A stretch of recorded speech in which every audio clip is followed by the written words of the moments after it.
چې کوم ځای تاسو وینئ دا د کوم خیالي فلم کیسه نه ده. دا د داغستان په جنوبونو کې د کموستل لرغونی کلی دی. یو وخت دلته په سلګونو کورنۍ آبادې وې، خو نن دلته یوازې خاموشي ده.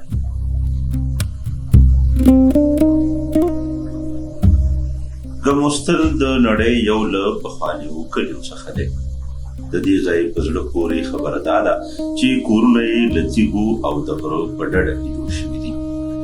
په 2015 میلادي کال کې د دې کلي وروستی اوسېدونکی عبدالجلیل وفات شو. له هغه وروستو دا ځای په رسمي ډول د روغونو ښار وګرځېد. نن سبا یوازې سیلانیان د دې ځای د لیدو لپاره په ساعتونو پیدا مزل کوي.